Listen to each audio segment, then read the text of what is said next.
Order at exactly 1 o'clock. At least that's what it is on my watch. First item on the agenda is the approval of the agenda. I have an addition that I would like to have put on it. If you go down to the M05 review of draft amendment, add to that B07 and F0. I'm sorry, B07 and F03. And when we get to that item on the agenda, I'll go into a little bit more of an explanation of what that item is for B0. I'm sorry, M05, B07, F03. I'll give a brief introduction as to what that item is. So with that addition to the agenda, does anybody have any other additions or changes they want to make? Okay, if not, all in favor of approving agenda, aye. We're going to have a unanimous approval. Okay, first item up is M08. So I'm sorry. Approve the minutes from the August 19th meeting. Does anybody have any additions, subtractions to the minutes? Yeah, so in the opening paragraph, it talks about that I had to leave during the meeting. Mm-hmm. That was the meeting before. Oh, okay. Yeah. I didn't, where I got it there. Yeah, the last one we had, I was here. The second sentence down. Okay. Yeah, so it's Yeah, just write that. the It'll be complete okay. sentence comes out. Okay, He was here. I will amend that. Other than that, I make a motion, we approve the minutes as listed. Okay, that's a motion by Mr. Hilligus. Any seconds? It's up to you, Laura. Oh, that's right. We're down to 3. Okay, all in favor of the amended minutes, aye. Aye. All right, so much for the minutes. Okay, now you're ready for your agenda. Yeah, now we're ready for unfinished business. I get a minute item, the number 1 item, M08 Association manuals. That has to do with a continuation of a review of this resolution at a prior board meeting. I don't have it listed. Yeah, I do. June 22nd board meeting, and that in general the board was favorable to rescinding that resolution. I don't want to go into a lot of details because we have discussed it before. It's kind of an impractical monitoring kind of thing, but in reality, it should be up to the general manager to control and maintain these manuals, and as part of his job description, if not literally in it necessarily, part of the duties of the staff management to keep these manuals up to date, and to have a resolution that literally requires an audit of a function to determine that the resolution is being followed. Kind of impractical, and that was the basis on why the recommendation to rescind was made. Now, a concern was raised by Director Parks regarding 2 of the manuals in effect. One is the Financial Procedures Manual and the Financial Policies Manual. There are 2 actual manuals. They're not paper, or they're not bound manuals. They're loose leaf paper that you can copy, and how to control those. And that a decision at the board level to take action to do one way or another on M0, it was deferred to consider those 2 manuals in particular. And Doug wanted to discuss that. I have not heard anything about, he got the materials. I have not heard anything pro or con as to whether he is going to be here. There's nothing we can do. Most we're going to be able to do is just defer it to a future meeting, and if he wants to continue to pursue it at this committee, then the appropriate action, yes or no. If no, then the board needs to go back and take this up again, which may need. As a matter of fact, Steve, I think I would recommend that this be figured out at the board level. Okay. It was it was deferred at the June 22nd board meeting. I don't know what the minutes of that may say. I don't recall if I looked them up on the website. Okay. And some of some of the minutes may not even go back that far yet. I don't know. But let me backtrack on what I just said. I think it's time for the board to recognize that it deferred our action at that meeting, and decision has to be made. Okay. If there's still a question about what to do about the question was, what are we going to do about the financial manuals, the procedures and the policies manuals? And, you know, one way or another, that has to be decided in the M08 manual issue, which has to be decided.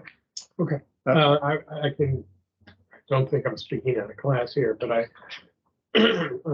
shortly after Doug became president, he sent out to the board the financial policy manual. And you're correct, it's, I want to say, maybe 8 pages long. Yeah. Something in that neck of the woods. Asking for recommended changes and anything else.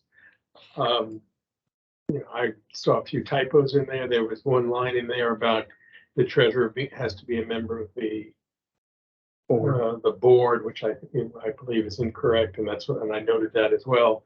I think all the other members have commented or provided their input. I'm not aware of the status of the financial procedures manual, which I'm doing this from memory, but my recollection was that Doug sort of said that's really up to staff and the budget and finance committee to go through. But I may be wrong about that. But I remember in his email to us, he differentiated between the two. But I'll raise it. I don't know, based upon what I've seen so far, I don't know we'll be able to get it on the September agenda. We may have to wait till October. There's something going on. Yeah, I assume it's not a hot ticket item. But, well, let me add a little bit more background. Let's put it that way. The two manuals are currently dated, I think, January 2006, but it's 2006. Well, we're 16 years since the last review of them, or the last time they were amended. Let's put it that way, not necessarily reviewed.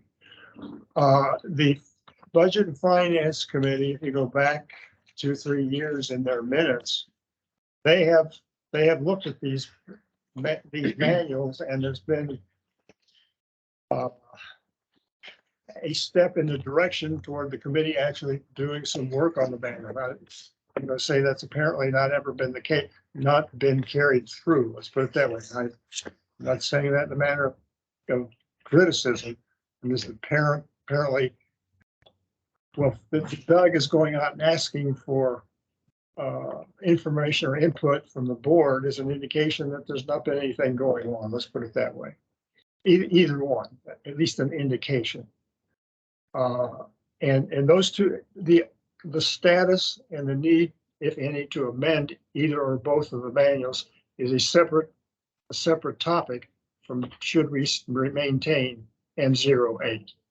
The action on M08 was deferred at the June board meeting over questions of, okay, does this somehow, do we lose control? And these are my words. Do we lose control of the financial manuals if we discard or rescind M08? So M08 status and the two manual status have a very casual link. Okay. Got it. Okay. Hey, Jim, I've got Sherry Clifford asking to come in. Okay to admit her? Sure.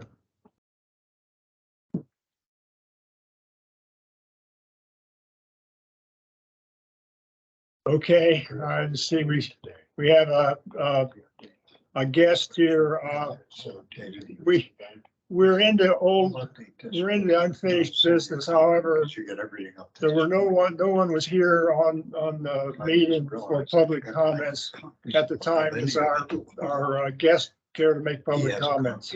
So I can get him to use our display. Okay, we'll proceed on with our business then. Right, the next item is the one that we made some additions to. Let me get my stuff out here and try to keep us organized and moving forward. Actually, B07, let me start again. M05 animal control, B07, which is petitions, and F03, which is reserves, are all through this committee at a first reading. Now, the first readings were previously transmitted to our prior liaison. And in the meantime, in the transmission was in July, and a recommendation was made that there be no attempt to have a meeting of the board until after the new board was seated and a new board regular meeting. Now, my concern is that in the transition and as well as the workload in particular on the our then liaison and then president, with litigation and annual meeting and everything else that entails that position, that the first reading meeting proposals have gotten lost in the shuffle, if I can put it that way. And the reason I have these three now on the agenda is simply to reiterate that they have been previously submitted to our liaison as first reading, but I believe it is appropriate to, in effect, resubmit them to our current liaison as first readings from this committee. This committee has previously looked at each of these amendments to these three resolutions and agreed to send them on to first reading. Now, I don't have, I have my own copy and we can all look at it if we want to, but I can briefly describe what they are. And these would have occurred, Steve, while you were still a member of the committee. The first one is animal control, and the only, not the only problem, but the out of date part of this resolution is in the authorities. There were changes in public law references in the authority part of the resolution. In fact, in one case, there was a typographical error. So the only change, the only amendment to that resolution submitted as a first reading is to amend the authority references, which are in each case, there's three references. In each case, they are to a public law, two of them to state law and one of them to county law.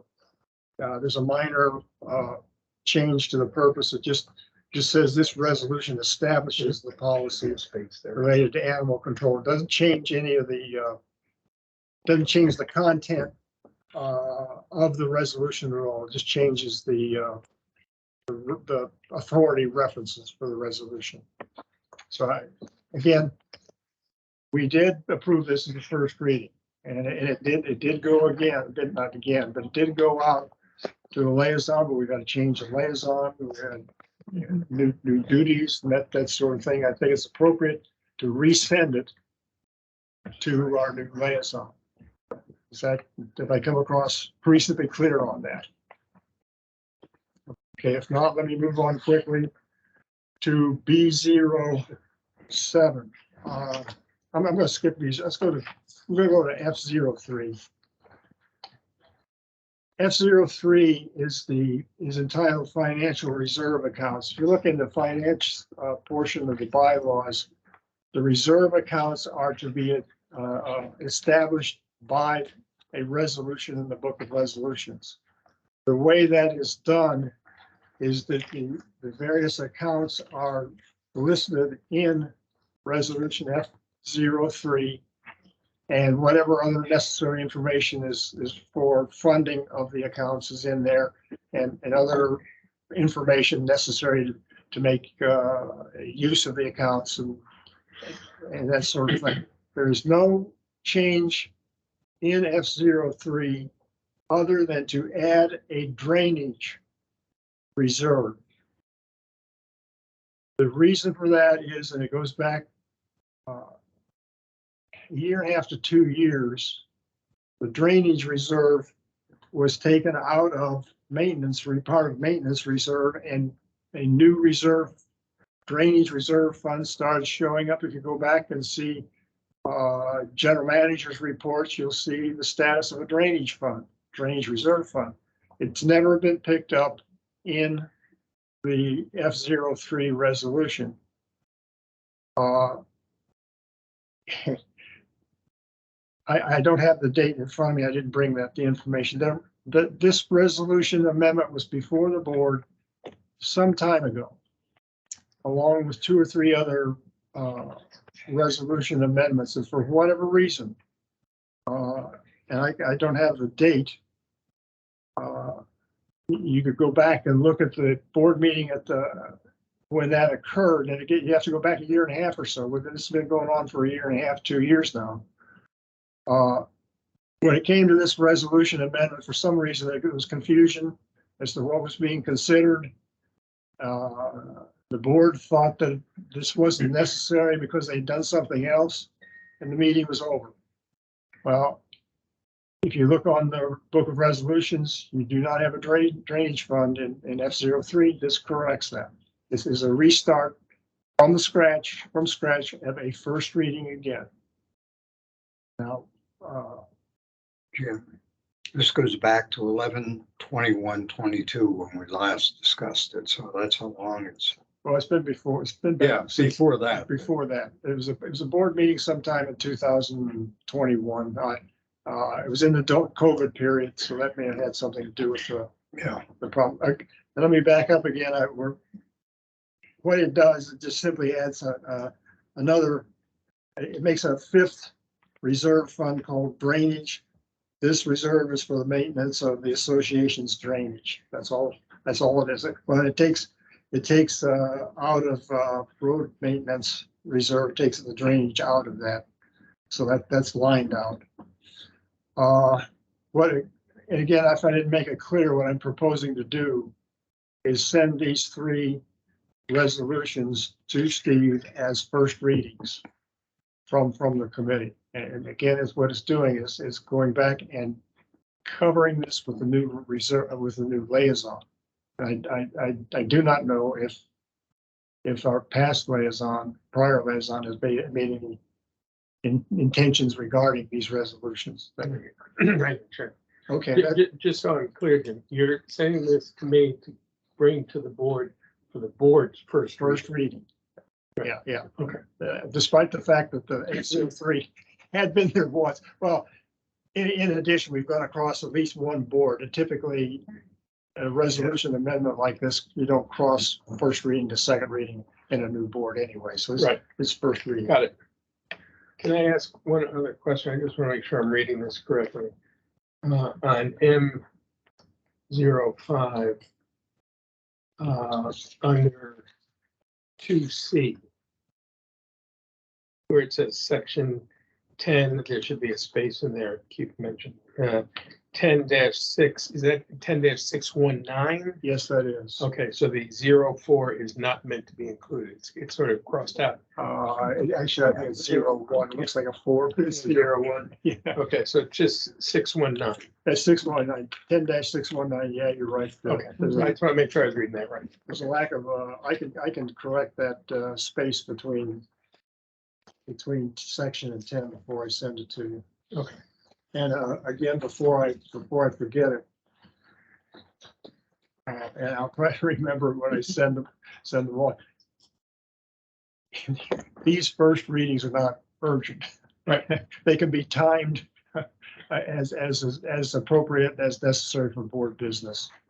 Just need to bring it back up to the Yeah. top at some point. So Yeah. that Yeah. they don't stay buried. All right, the remaining one is B07. And Steve, this is the one where you had developed a change regarding this. This is regarding who can represent the petitioners. And you had drafted a change for the committee to consider, and Colette also brought in suggestion, recommendation, whatever, from the attorney, Jeremy Tucker. In that meeting, in our meeting, the committee discussed it at length and came up with new wording that go in here. Okay, And again, the committee, including you as a member of the committee at that time, this is the wording we came up, and again, this is simply going to be coming back to you as a first reading so that we make sure we're up to date with action we want from the board. Okay, anybody got any questions on what we've done? What we're doing is giving back or giving to Steve as our new liaison, the first reading input that we are making to the board. All right, let's get on with the next one here. I'm going to a certain extent, I want to talk about C09 and C01 both. Josh, are you with us? Doesn't sound like it. Yes, I have the Okay. charging documents, but I can pull up the resolutions if you want. Yeah, can you bring up C0? Let's go with C09 first. You got it. Okay, what am I looking at? I'm looking for C09. Okay. There you go. Okay, the charging document for C09 is simply that it's overdue for review. And that's all it is. There's no, if you scroll, well, you pretty well got the whole thing there. Go up to, go up where authority is the top of your screen, can you, Josh? Well, that's maybe a little bit more. Hey, hang on there. If you look at that, the authority just tells that the board can create committees. Now, Josh, if you take it up to where functions at the top of the at the top of the screen. I'm trying to get to where we got everything but the signature. Well, okay, we are. That's the body of the resolution. And there's really nothing in there that merits questions as to what's going on. Let's put it that way. There's nothing there that stands right out that needs to be reviewed for whether it needs to be amended in some way. The only comment that I put on the charging document, which was distributed, this resolution is open-ended as to when council meetings are held. And that's that paragraph 6. Meetings of the council may be called by the chairperson or by written request of a majority of the council members. Is that adequate wording or not wording? Is that adequate provision for an association committee? That's basically the question. I personally have no opinion on that. It's just trying to point out something that maybe should be of interest, could be of interest to the board. This is a board resolution. Now, the president is the chair of the council. Where the president may want to go with this, that's up to the president. That's this charging document. And I think I tried to indicate, if I didn't, in my distribution of materials, consider this to be a draft. I mean, what I'm doing is asking for the committee, is this acceptable to the committee for me to forward to Steve as a charging document? Okay, if there's no comments, let's move right along here. Yes. So Primarily affects you, Laura, What? this resolution, because you'll be on the executive. yeah, you're gonna be on the, You're gonna be on the committee. committee. You're gonna be on the council.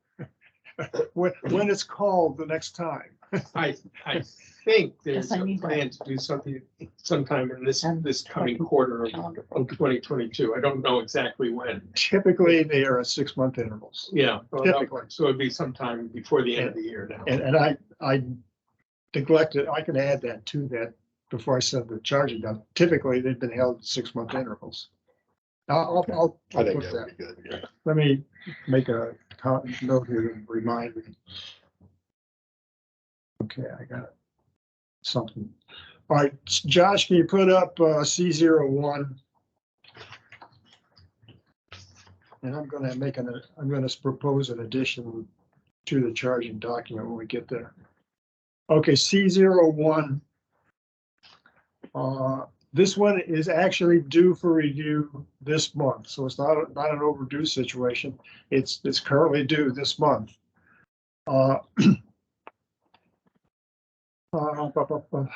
Okay, Josh, I'm going to read from the our recommendation, our draft recommendations as to what to consider. Go down to paragraph 4E.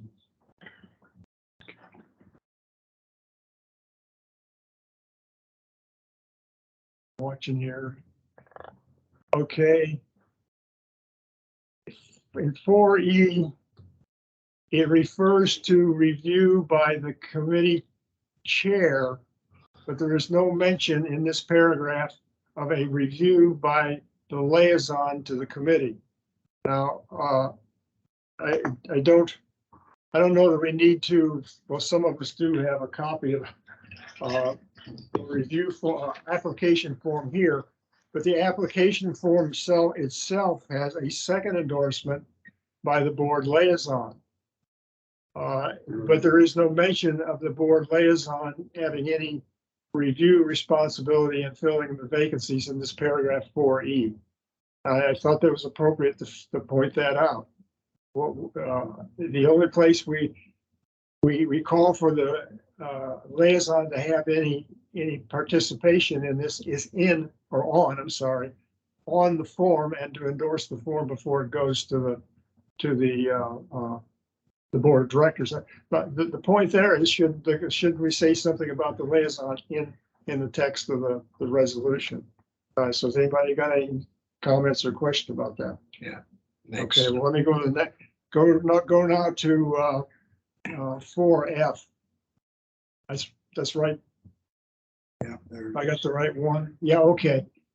The comment is consider whether the specified distribution of the agenda serves association purposes. I'm looking for where it says where it goes. Okay, agendas shall be prepared, okay, and sent to the board president, the committee liaison, and the association assistant secretary for posting on the website. Okay, the association assistant secretary, I think that goes back to the time when the association assistant secretary was also the executive secretary of the general manager. That's fine. Who does it now? I think it's still legal. Josh? frankly, I haven't been sending it to the association secretary. I've been sending it to the committee members, the liaison, and Josh Davis. I have not been sending it to the board president. When Colette was our liaison, it went automatically. We were covered board president and committee liaison. But the question is that serving a person was sending it to the board president? Does it go into the assistant secretary? Is that to the assistant secretary for? Why would it go to the assistant secretary and the board president? I don't know. That's sort of the same function, not the same. I don't mean the same function, the same office. No, it's not. But it's a board responsible office. The assistant secretary is responsible to the board. So maybe Josh can answer, is this something like that? Is that under part of his job description, or is that somebody else, some other staff person?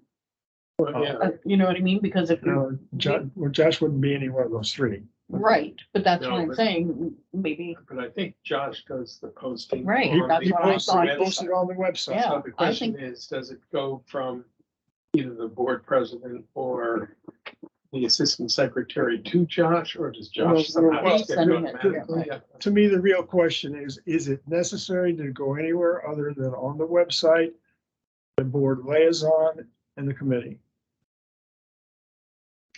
I right, That's my Takes an question. awful long time to get to the website. We gotta go through all these Well, no, people and if it goes direct to Josh, which I've been doing, Right. Josh puts it on the website immediately. immediately, Right. as long as I send it to him. Right. Yeah, But then that's not I, worded that way in there, the marketing director or whatever his. yeah, I don't want to official try title is. to figure out a good answer to this. I'm just raising the question, that's all. Mhm. So what what I'm hearing you say is, should the board take up the issue of whether or not there needs to be a change To that, in that what was the last sentence, Updated, last sentence in yeah. 4F? yeah, that's right, yeah, Okay. yeah. And specify Do, the what committee, position or something that updates the website, like that process. the committee liaison certainly needs to get a copy of it. But Right. what about the board president and the executive assistant assistant secretary? That's basically the question. Now, have I been in, when the president was our liaison, we had two of those covered without any problem. All right, let's go on to 4G. This is gonna be somewhat the same thing. This is distribution of the minutes. Where does it say down there? Last sentence. Minute proof shall be submitted to the president of the association and the committee's liaison, and to the associate, again, Same issue. where they have been going. Again, when we had the president as our liaison, two of the three were already covered and didn't, I was not, well, as a matter of fact, I was sending it to Linda Martin, as she is in fact secretary for posting on the website. Well, Josh actually got it and posted it. He's the one who posted it. But when we had the president as our liaison, actually, I was in compliance in distribution of our minutes. And an additional person that they were distributed to was Josh, who put them on our page on the website. So we were covered, more than covered. But is this really the way the minutes should go? What's the president of the association going to really do with them? That's my question. Yeah. And what's the assistant secretary going to do with them? I'm raising that question because it appears to me the board needs to look at it and make some decision about what they want to do with distribution. All right, that was 4G. Okay. Josh, we're not on the resolution now. We can go over to the charging document for C01. Okay, go all the way to the bottom or just above this. Okay, we'll come back. That's good. Consider down next third line up, I guess. Consider whether applications can be submitted and processed through review steps by electronic means. Steve and I have talked about this before the meeting. A comment I've made, in this day and age of electronic communications is seems to me kind of a waste of time to expect a person to take the original signed applicant here to the admin building, then the admin building let the committee chair know, hey, you got an application here, come pick it up. And the chair comes, picks it up, signs it off in original on the application form, brings it back to the admin building for the committee liaison to get it and sign it in original. That seems to be an awful lot of running around, especially if you have somebody who's applying for a committee but is not a full-time resident. And we do have that kind of situation, or potentially have that kind of situation. Let's put it that way. We can't be excluding people from Your part-time. being committee members, and if we're going to, we got to make some accommodations. Anyway, that's an additional item on this charging document for the board to consider. formalizing electronics transmissions acceptable for processing applications. One order, okay, before I go, were we okay on that? Mhm. All right. What I would like to add to this, and I should have written it out and did not. The C01, I'm not asking, I don't want Josh to bring it back up. I probably have a copy of it here. Yeah, I do. If anybody wants to look at it. A recent addition to C01 was a format of minutes. We're talking about, or what we were talking about, who gets the minutes. There is in C01 an attachment that specifies a format for the minutes prepared by a committee. What I am suggesting to be added is the last item on here, which is not there. Have to be added before transmitting.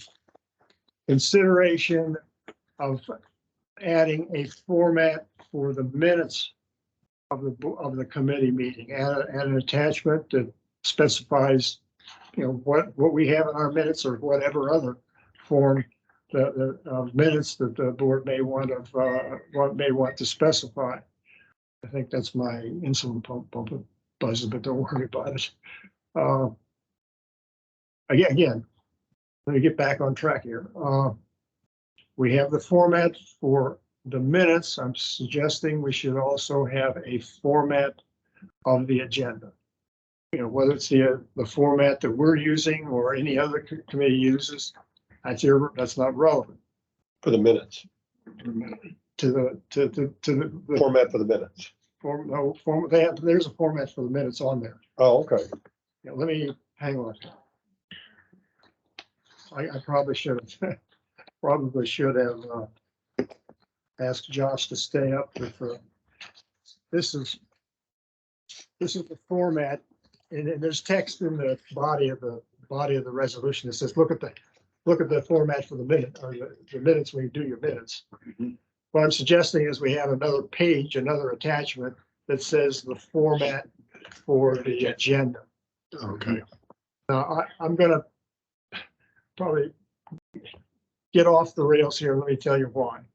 Some of those of you who read some of the social media, I'm not going to specify a particular one. There was, for whatever reason, a discussion of public comments at a meeting at meetings of committees, and there was a back and forth discussion with a local attorney participating in it, and whether or not there were required to be public comments on an agenda for the meeting, a committee meeting. And I just want to kind of leave it there. This discussion of whether it's required under the HOA Act or not required under the HOA Act, and what attorney thinks of this and what attorney thinks this, can be done away with by simply specifying a format for the agenda in C01 along with the format for the minutes. And if that, frankly, if I did not participate, no. Mhm. If I had not a reader Mhm. of that social website or social media, I would never have thought of this.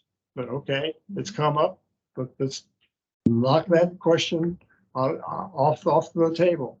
Specify an agenda. Committees, is what you do.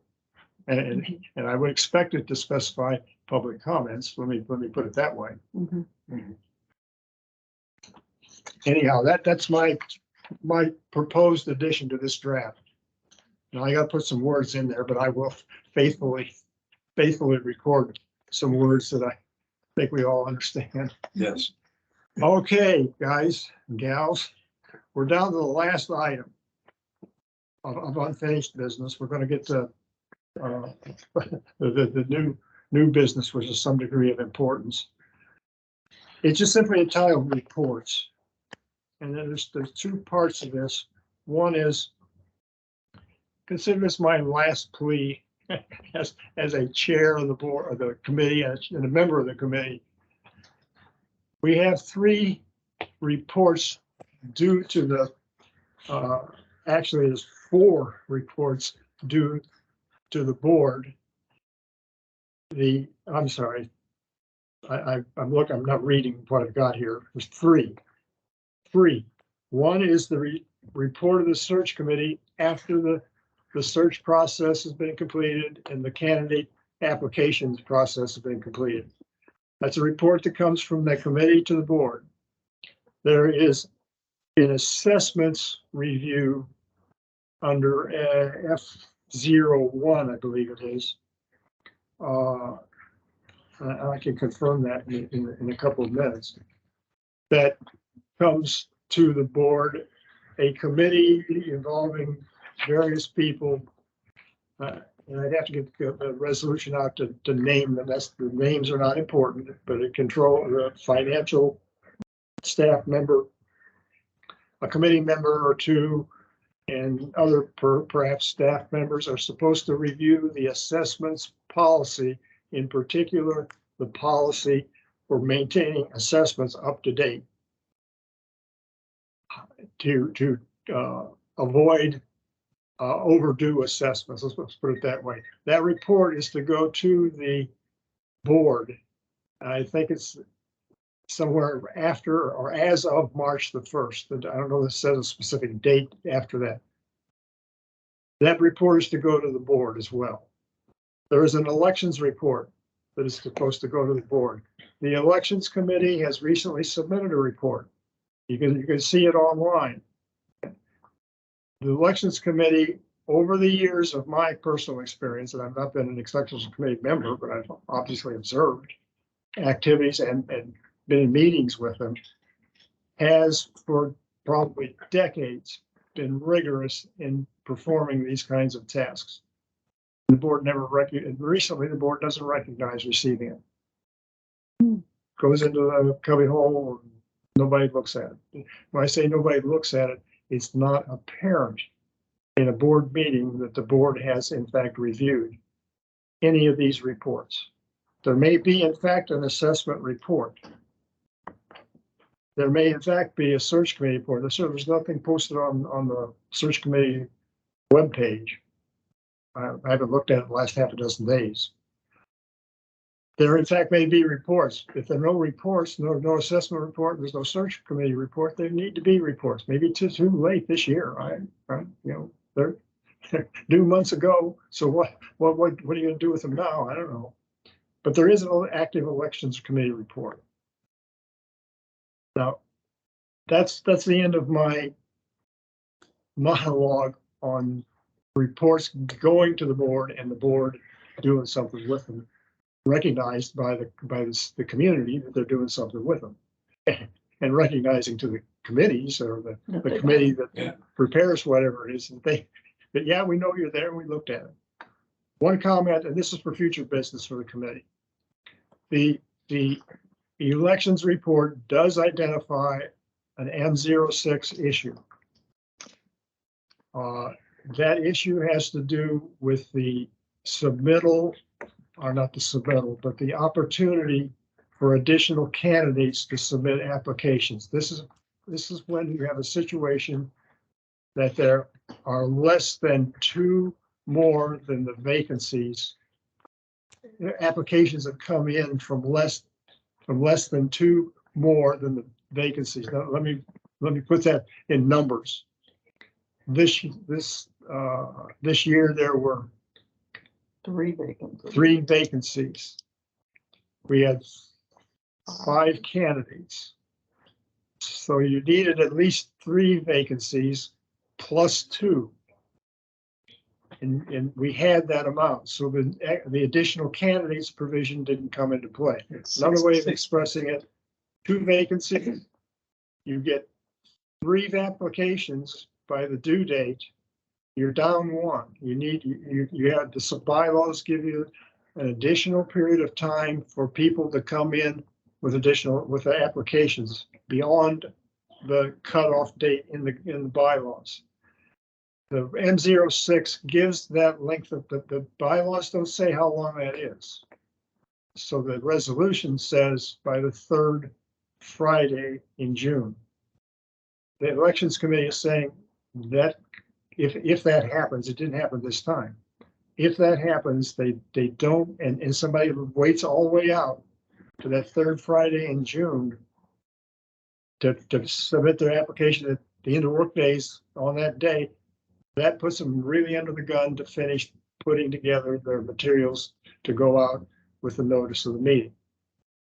That's been their feeling for a couple of years now, and it's just been missed because of COVID and bylaws amendments that we were working on. And it could have been picked up back before this past election, and it wasn't. It's in their report as an issue. Now, two things can be done.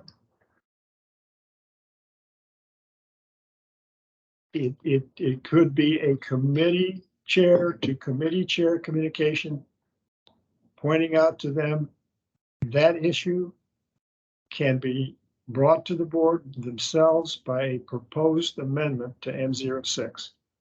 M06 is their resolution. They can propose any red line amendments to it that they feel is appropriate. Or the board can review the report and look at that and say, okay, what's got to happen here, elections committee? What we got to do to fix this? Well, what's got to be done? Or what do you want? Well, they do say what they want in there. There is a specific proposal. So it can be done either way. It can be a chair to chair. Okay, we see what you got in there, but what you need to do is make your own red line submittal to the board. The board want to follow up on that, that's up to the board. Again, I find myself sitting here talking much too much. By golly, it's the last meeting.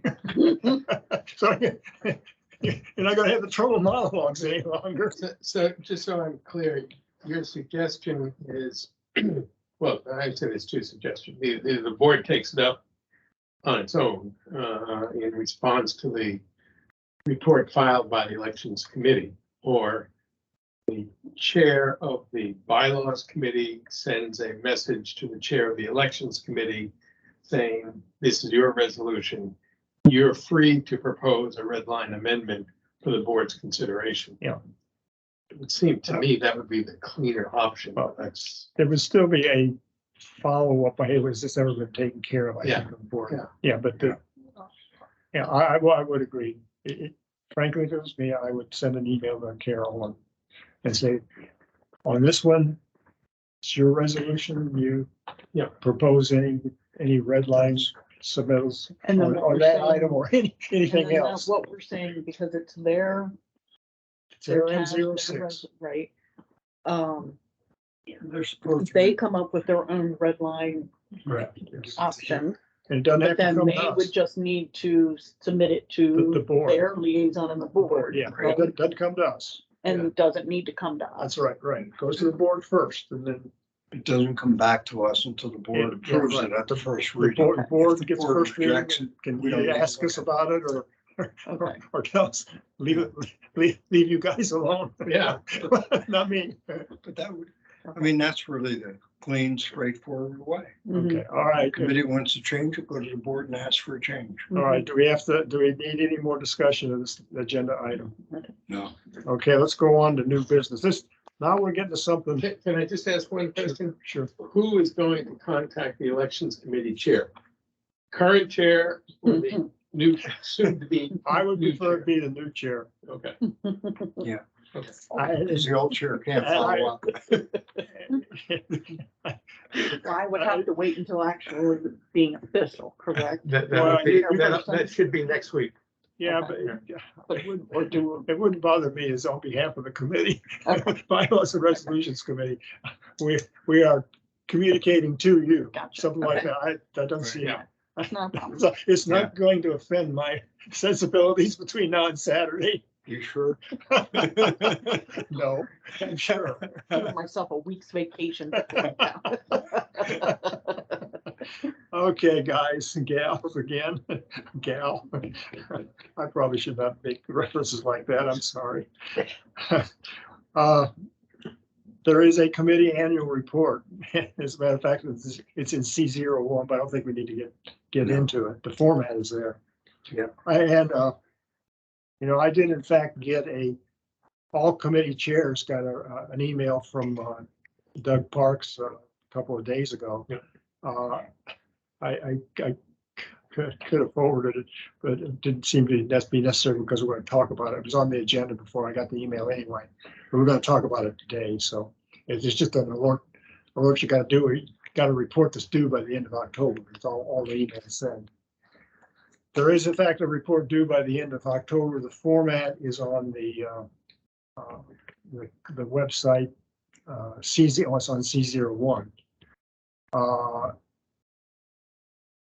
What else? Okay, the report is from October 1 of 2021 until September 30, 2022, which we're not to that date yet, but.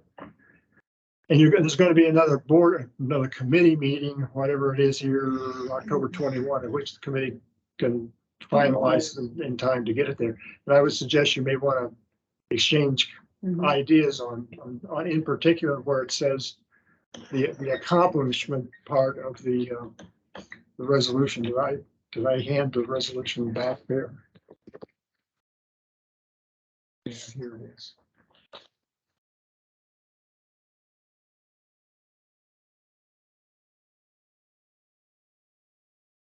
Boy, this looks like it.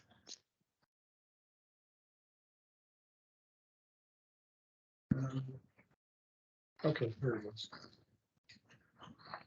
I'll just briefly mention the first section is just the committee composition of the committee as of whatever the as of date is.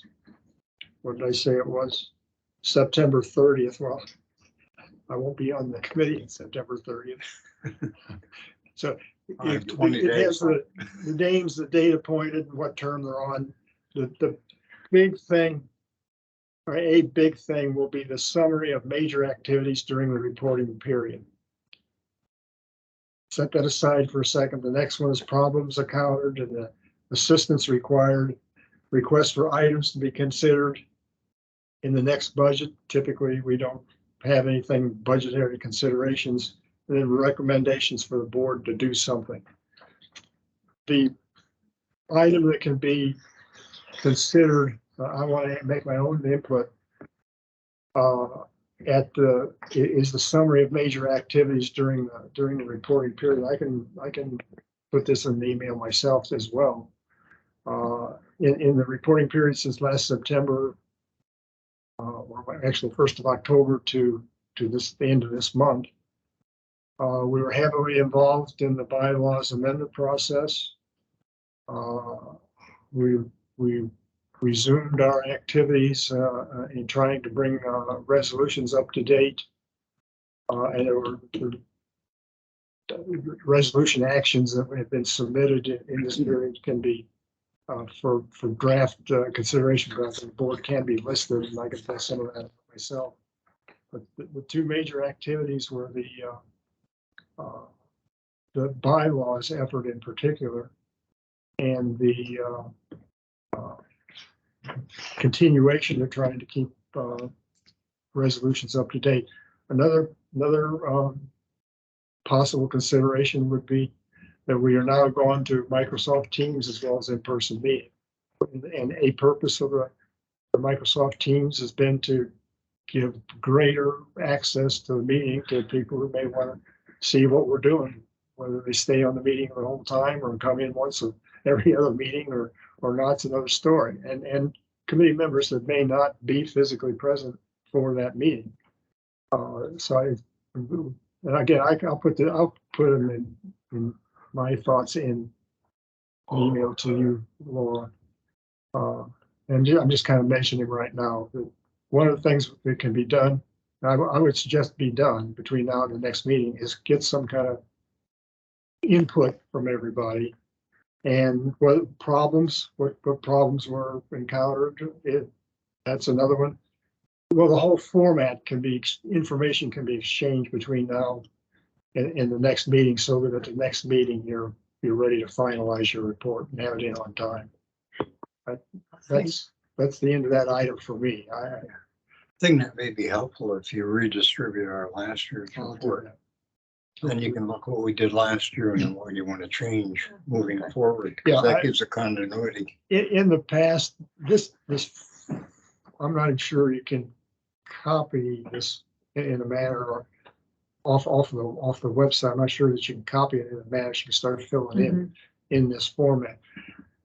There have been a couple of occasions in the past when it came from the executive secretary or association secretary, whomever, Michelle Bennett, would distribute a format that you could fill in and send back.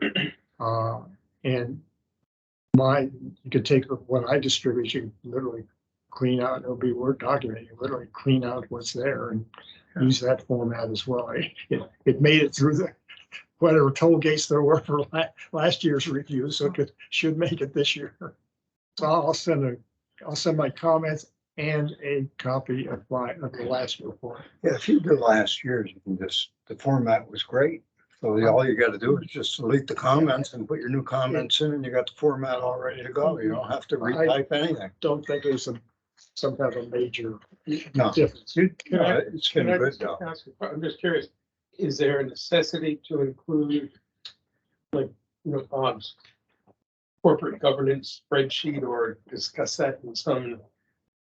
I mean, in terms of problem areas, my sense was always going through that was if there was a problem that you wanted to identify, it was getting the other committees to respond in a timely fashion to get their work product in. I mean, that seemed to be, in part, the issue. Whenever we went through it, it's always, well, we extended again, we're good now, that sort of stuff. So I'm just asking because I'm not a member of the committee. I think we fixed that by changing our own internal procedures where we said we will follow up twice. And if we don't get a response and we don't see a need for change, we just change the review date. Yeah, when we don't get a response, Yeah.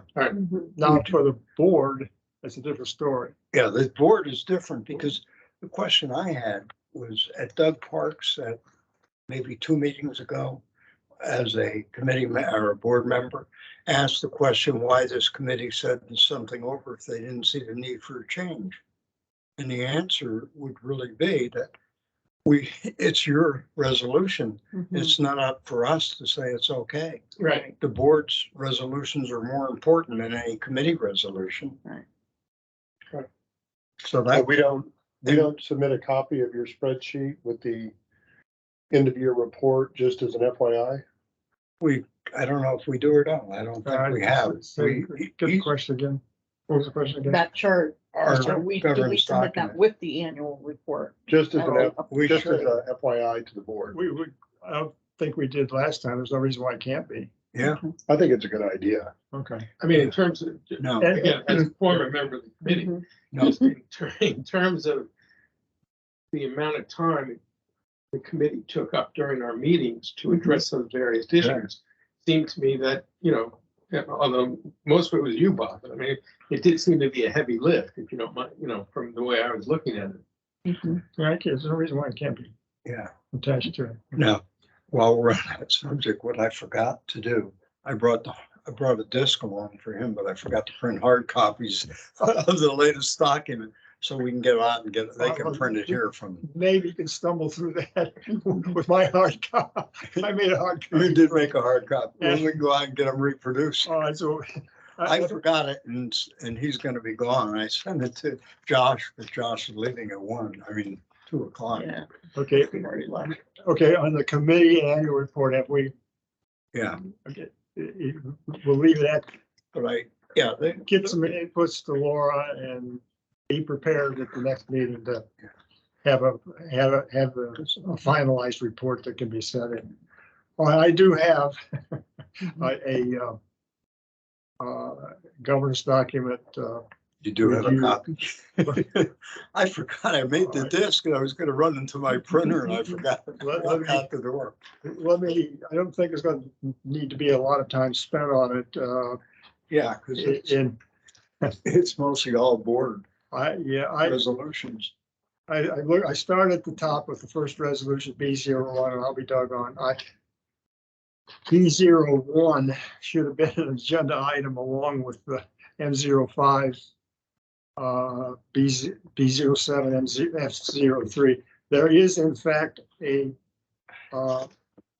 outstanding first reading, I'm sorry.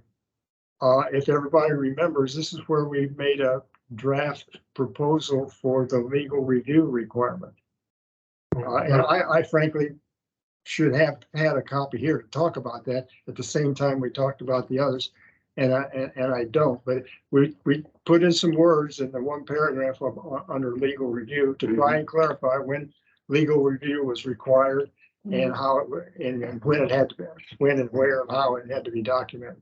And then that's the first reading that came out of the committee, and I'll add it to the three that are already going to come. Okay. And again, that's not it's as the board, first reading as possible to get in.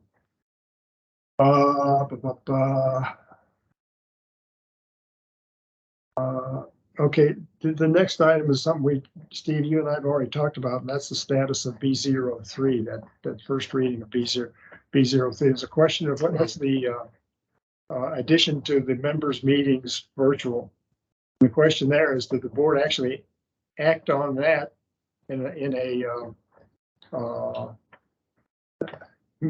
lieu of a meeting provision, email meeting provision, for lack of a better term? Did the board actually act on that in that manner? It's not apparent, let's put it that way, that it has, but it wouldn't be apparent probably until this coming meeting, and as a report of email action. So it's either been approved or it's still before the board. Let's put it that Right, way. but of course, board has not met other than organization meeting since the election. I think we talked about this. My recollection is the prior board tabled further discussion about the virtual participation provision in B03 because there was at least one board member, maybe more than one, raised the issue of how do you quantify a quorum with virtual participation. Yeah. And best of my knowledge, that was not resolved. I want to say there was maybe in the form of a motion, or maybe it's just a suggestion, but I want to say it's in the form of a motion for a subgroup to look at that and get back to the board. And I don't know that I'll have to check to see whether or not that in fact was what took place. But I know the motion was tabled. My recollection of the meeting, particularly at the board meeting, is virtually the same as you just related. Yeah. Tabled a subgroup. And that tends to indicate that there's not been any board approval of a version of B03 by email means. It sounds kind of pretty much like it's hanging out there. Yeah. Okay, that's the item. It's on the governance document review. We covered B07. We covered C01. That's a charging document for review. We've covered that. Look at this yellow. Okay, we've covered C09. That's another highlighted item. Okay, this is one that all right. Let me skip here for a second. Okay, I'm going to come back to one. Let me make a note here. We covered we covered the assessments resolution in the reports question that we talked about. That's F04.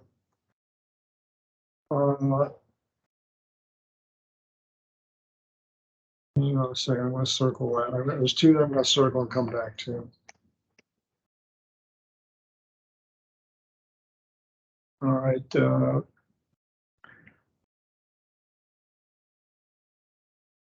M01 is tied up in the due process provisions of the recent legislation that's going to go into effect October 1st. That is going to impact M01. Now, I don't know. It's my understanding that Jeremy Tucker is the one that's coming in forward with a proposal. Apparently, it's a proposal. Right. Apparently, it's a proposal to modify M01. In light of the General Assembly passing the change in the Homeowners Act,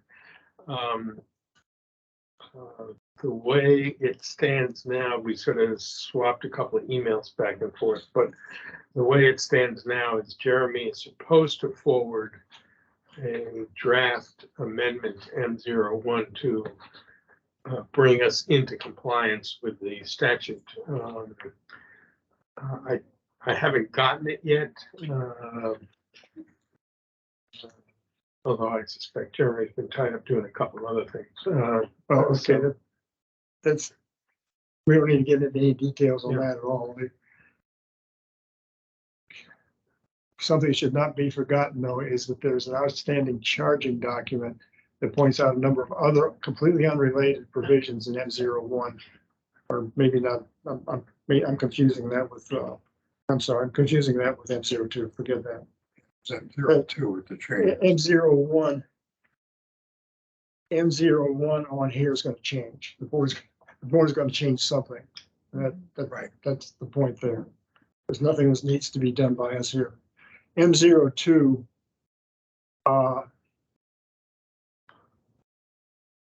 that I don't want to get. I'm trying to be careful not to get into controversial areas. Let's put it that way. M02 is the amenities policy, and there are several points in that policy that have nothing to do with the M01 litigation. What is in M02 that may be infected, I'm going to stay away from completely. I'm not going to, there's no comment on that at all. But there are if M02 needs to be modified because of that, there are also called routine provisions within M02 that need to be replaced. Yeah. Now, I'm aware. let me back up on that. We did have an M02 draft come to us from Colette that covered those other areas. But the whole thing got set aside because of the relationship, of provisions, proposed provisions, and what she gave us were impacted by the legislation. So a draft came to us, if it were not for that, had covered provisions that we had pointed out in a charging document. I have no idea whether M02 is going to be involved or not, but M02 is still live for proposals. Let's put it that way. Again, it's not a priority, but when you get a chance, if you could send me, because I don't remember seeing it, but I probably did, the charging document and the draft changes to M02 that you got from Colette. Okay. And that would just bring me up to speed, and then I can sort of run the traps from there. Yeah. All right, let me keep going here before we run out of time. Okay, animal control, we just talked about that. Yeah, you got that one. Elections, we talked about that. Okay, here's I'm not, M08, we talked about that.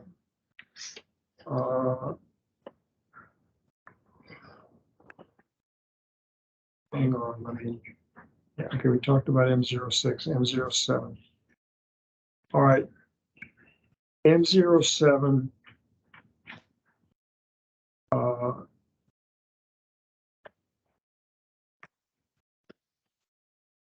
And M07 is bulkhead and waterway maintenance.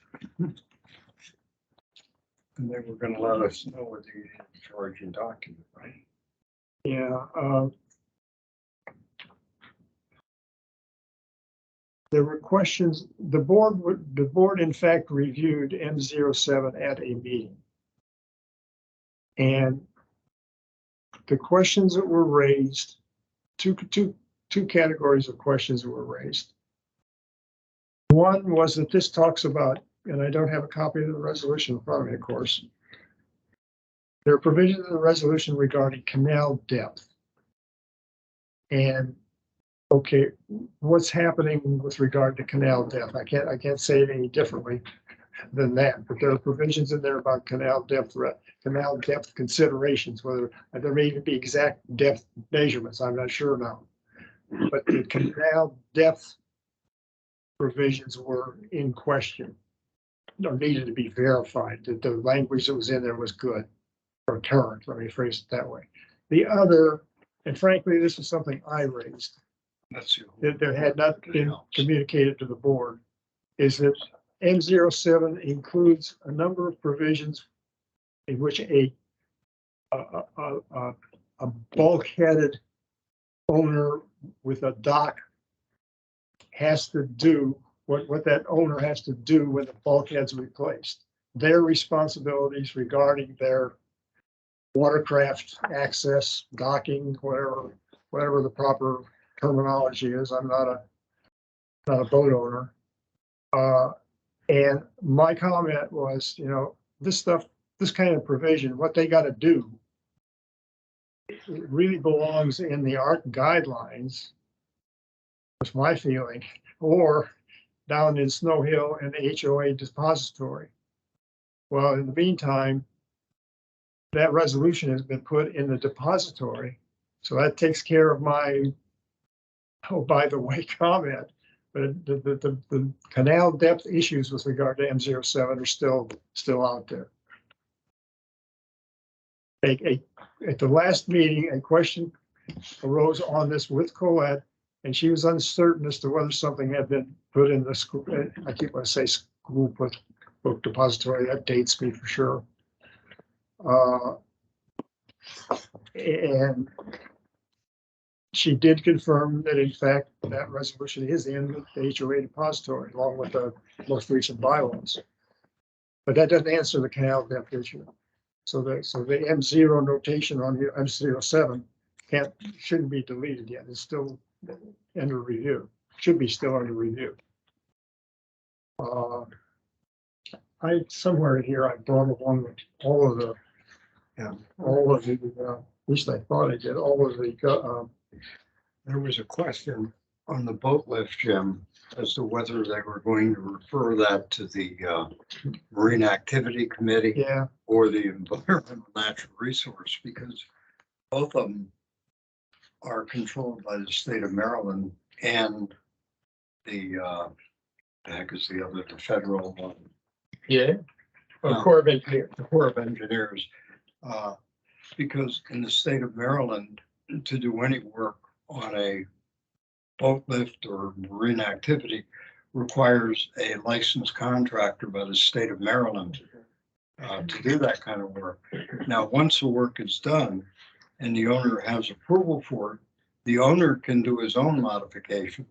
But if it involves tearing it out and tearing it back, he probably is going to need a licensed, Maryland licensed marine contractor. Mm-hmm. And there are a very limited number of those. Mm-hmm. And so it gets to be pretty difficult. But if you're going to replace the bulkhead and you got a boat lift tied to it and a ramp, somebody got to move that, and there's costs involved. Mm-hmm. And if the owner is responsible for it, which he is, you need to clearly define the procedure. So the Architecture Review Committee be the best place for that to reside. Yeah.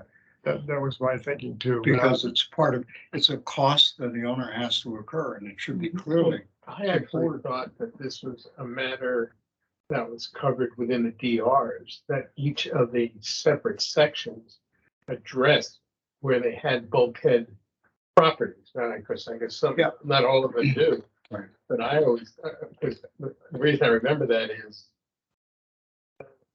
someone I play golf with on it, but he was saying that in his community, he was president within Ocean Pines. I don't know which community it was, but there was special assessments if you had a bulkhead, if you backed up to the bulkhead and there was a boat lift, and I mean, there were like 3 or 4 classifications, and I was just under the assumption, based upon that one conversation that I had to listen to, that the issue you're identifying, notwithstanding whatever the statutes are, Right. were addressed separately in each of the appropriate DRs, but maybe I'm wrong, I don't know.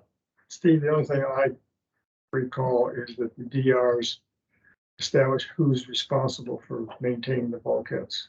Oh, okay, And what you get is in the sections, that most of the sections, in fact, mainly will be one section or 2 sections rather, or parts of 1 and 2 parts of 2, parts of the second maybe. You have the association responsible for the replacement of the bulkhead, and you have a tiered surcharge on your annual charge because of that. right. And in the section, there's at least one section, and I think part of the second section is the right way to describe it, in which the owners are responsible for the bulkheads themselves, and they are not assessed a bulkhead adder, but they're assessed a water access adder. I believe it's the right way to describe their situation. Okay, But again, again, I think you'll find in the DRs, they don't okay, address responsibilities of having to do something when a bulkhead's replaced. okay. So It's only in a resolution M07. okay, so my next question would be, based upon what you were just saying, Bob, is this another matter that the board may want to try and adjudicate the jurisdiction question between the 2 committees, between marine and environment. Right.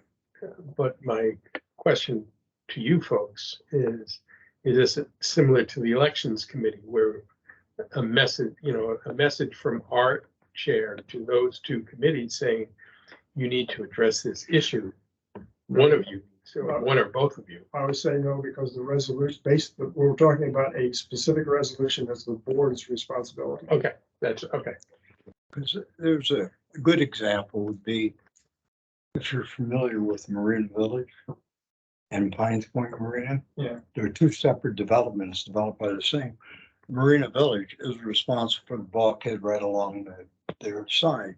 Everything beyond that is Pines Point Marina, and they're responsible for the breakwater that we put in and all the boat slips and everything there. But that's kind of unique, and it's outside the normal because they can repair one bulkhead without touching anything else.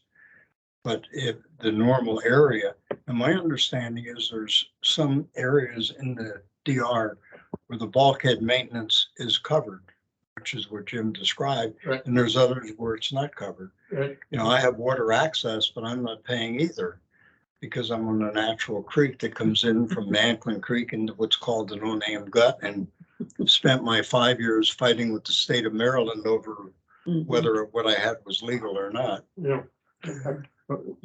Steve, just trying to summarize M07. M07 does not have a charging document. That's one where the communication requesting review by the board was an email to the liaison. So an item covered was the responsibility of the lot owner with a bulkhead that's going to be replaced and has a watercraft facility or feature attached to it, is addressed in the resolution, but it's also something that's a requirement on the member, and it in any resolution is not really adequate. And what was done as a result of that comment is the resolution was put in the homeowners association depository, which is a requirement. If you're going to have something that's binding on a member that's not a recorded document in the land records, you got to have it in the depository. I don't want to go back over old territory. I really wish it would have been put in a document like in the ARC guidelines, but that's it. So what we're really saying is that the issue you've identified really has not been addressed, but the amended resolution 07 has already been filed. filed an HOA Right. depository. So that takes care, technically speaking, the homeowner knows that that's his responsibility. It's Right. enforceable. It's the point is, it's there and it's enforceable. It would not necessarily, but probably would not be enforceable if it wasn't there. Okay. Now, So, it's in the book of resolutions. You can see a lot owner, a bulkheaded property owner can look at the resolution on the website and see, hey, well, these are my responsibilities. But hey, I don't want to do that. Well, yeah, you are, because it's in the depository. It's enforceable. okay, so then what is, That's a dead issue. so there's no action. There's no necessary. action there as long as, I'm gonna shut up, okay? I No. my choice was not, my preference wasn't taking this time for me to shut up, right? Now, there is no charging document that would cover the fact that we're not really sure what's being done about canal depth. Yeah, no, there's no charging document unless we want to initiate one then. Okay, so that's the one that's open for, that's the one that's not decided, essentially. Let me check this off so I can unconfuse us here. We talked about M08. Steve, I'm gonna this is just a comment for the liaison.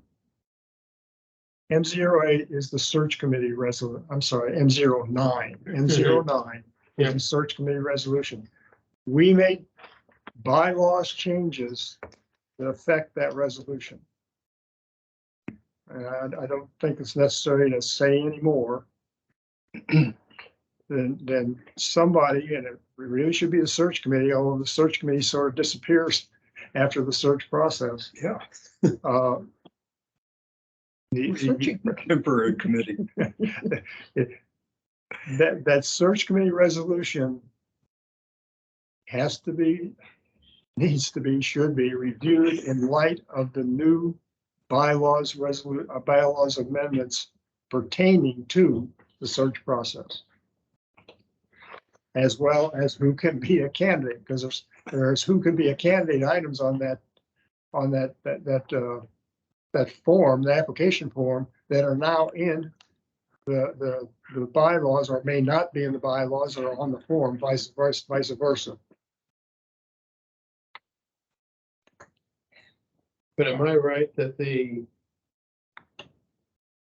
since their function is completed, the search committee does, as a matter of fact, does not exist? No, that's not completely true. I'm not sure. Well, we could look up the My bylaw. recollection is at one point, There's something in the, Colette said something about the board was intent to give the search committee some additional responsibilities or something along those lines. Isn't the search committee a temporary committee well, appointed by the president? Yeah, Only good for a short period of time, like 3 months or 4 months. oh, hang on, I dropped my binder. Now I am really disorganized. Don't get them out of sequence. The pages aren't numbered. Well, let me see what I got here. Okay.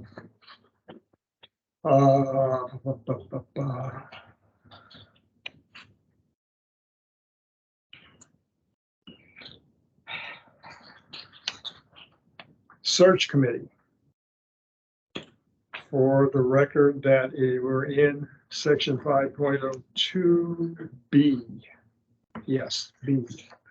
Not later than March 1st each year, the president shall, subject to confirmation by the board of directors, appoint a search committee of not less than 3 or more than 5 members eligible to vote. The committee shall solicit members to become candidates for election to the board of directors. The lack of a search committee or search committee's inability to acquire at least 2 doesn't affect the election. Committee shall submit a list of candidates to the board, to the secretary, by no later than May 15th. It just says not later than March 1st. It didn't say anything about An ending date. it ending. Looking, I thought there was something in here that said it ended. I thought it ended too, because it was, or does it just say temporary? I can't remember. been so long Okay, since I read it. I sort of remember there was a discussion at one point, I think when we were doing bylaws, about whether or not we even need a search committee. And in fact, the search committee itself recommended they should not exist. Yeah, Right. But then the board. what the said bylaws, they should. Right, because at my, again, Yeah. my recollection is that part of the argument, I mean, I was, well, the committee says they shouldn't exist, I think, to me, but Colette's point was that the board was at least considering or had in fact decided to assign some additional responsibilities to the search committee that would justify their continued existence. okay, But I could be wrong. Anything can- okay, the only thing that the current bylaws say is not later than March 1st of each year, the president shall, subject to the confirmation, appoint a search committee of not less than or more than, et cetera. That's all it says. Now, you go to the resolution, unfortunately, I don't have a copy of it here. You go to the resolution, at one point in time, we put in words there on the basis of them not being contradictory to the then bylaws, and they would not be contradictory to these bylaws. We put in a provision in the search committee M09 that the committee remained in effect until the next appointment date, or if no later than the next appointment date, or it could be at the time the president appointed a new committee. Let me try that again. The committee would stay in effect until March, the committee that was appointed would stay in effect till March 1st of the coming year, prior to the coming next election, would stay in effect, or it would stop, it ceased to exist and be replaced by another committee appointed by the president prior to March 1st. If the president appointed a new committee prior to March 1st, that was the committee. If not, they were the committee that stayed until March 1st. And then after March 1st, who knows? This one says, well, we don't appoint one, we don't appoint one. There is no committee. But the expiration is now covered in M09. Okay. It's not covered in the bylaws. Right. But that's a second, not that second, that's just another thing that another reason why M09 needs to be reviewed compared with what's in the current bylaws. I'm going to take a chance here and point out one other thing. I'm looking here, we're candidate applications.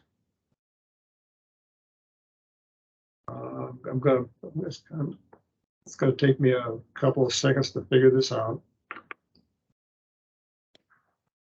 The candidate, the form, this is the application form for candidacy, shall be submitted to the secretary or assistant secretary not later than May 10th. And shall state to the best and so forth. That's irrelevant to what I'm getting to. The form from the candidate goes to the secretary or the assistant secretary no later than the 10th. That's the cutoff date. Now, I got to find something here different. Oh, man, I'm probably gonna stumble. Okay.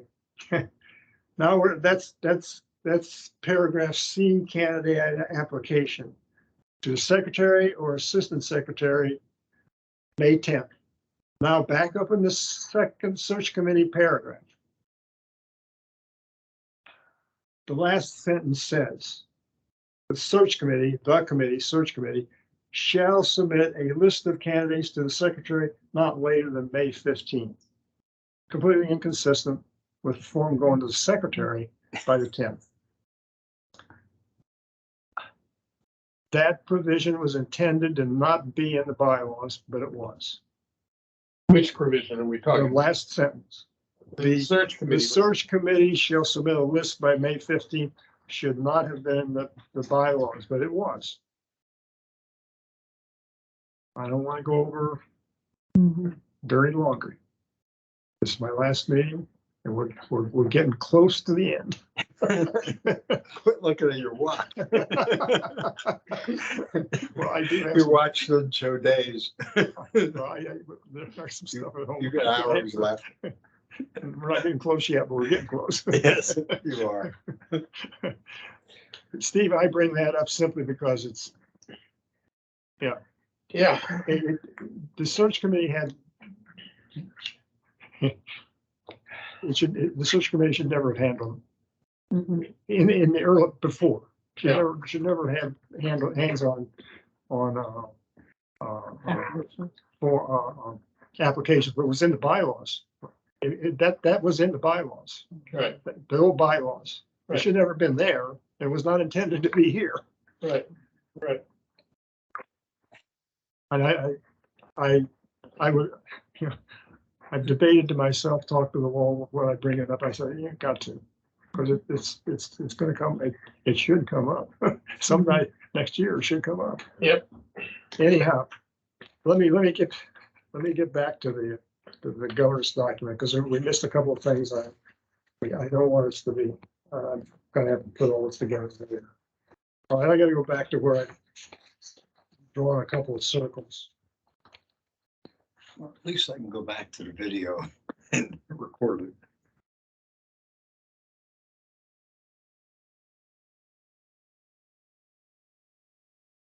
Okay.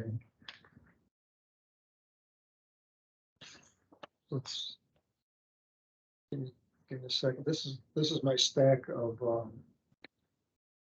outstanding charging documents, which is, I'm gonna have to get this to you. Or probably make up I a, think I'm gonna need to get myself a file folder. all right, At least one. So I don't. miss The board- PTA The stuff. board could probably use a special meeting to go through the bylaws and the resolutions they're responsible for Yeah. and how they want to deal with them. okay. What I need to do probably is get a list, or actually copies, to both you and Laura, of the active charging documents. F01 does have an active charging document. This F01 is the investment guidelines. We had to, as a committee, we had some comments, but there's 3 comments on here: specificity, approval requirements, delegation of authority, and so forth, for the charging document items. That's an outstanding item. I don't recall if it's ever been discussed at the board meeting. I don't know. Did we say anything on it? No, it just says it's the charging document is outstanding. That's the only thing it says on the. So that's another outstanding item. Okay.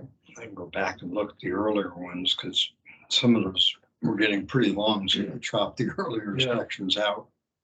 The other circle I got here is okay. That's why I gave you the complete file, so you can go back and look at history and see.